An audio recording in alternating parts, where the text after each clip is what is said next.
But an experiment is not a public opinion poll. It examines behavior under the pressure of social forces, as the experiment of Solomon Asch reveals. The experiment you'll be taking part in today involves the perception of lengths of lines. As you can see here, I have a number of cards, and on each card there are several lines.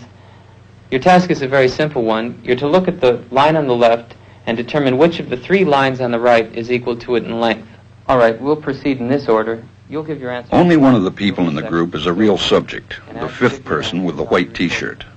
The others are confederates of the experimenter and have been told to give wrong answers on some of the trials. The experiment begins uneventfully as subjects give their judgments. 2. 2. 2. 2. 2. 3. 3. 3. 3. But on the third trial, something happens. 2. 2. 2. 2. 2. The subject denies the evidence of his own eyes and yields to group influence. Asch found subjects went along with the group on 37% of the critical trials. But he found through interviews that they went along with the group for different reasons. 1.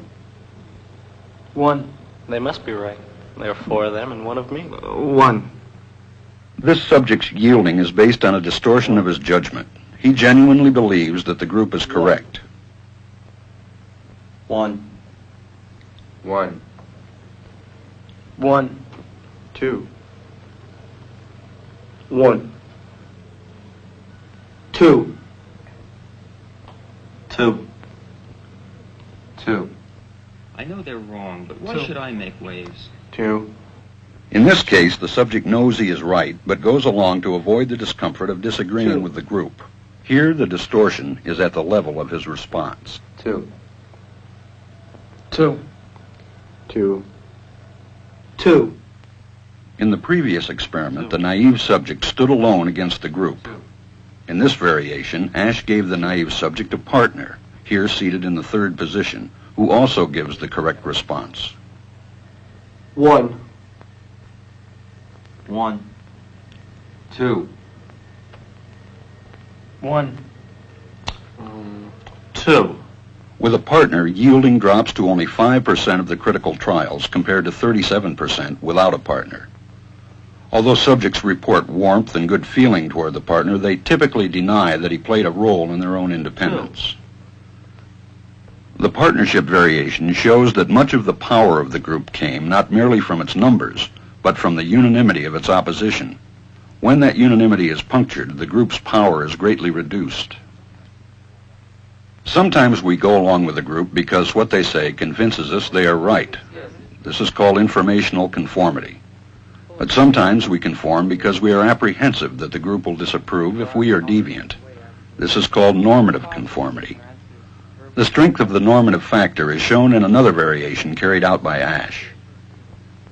In this variation, the subject is told that because he had arrived late, he would have to write his answers.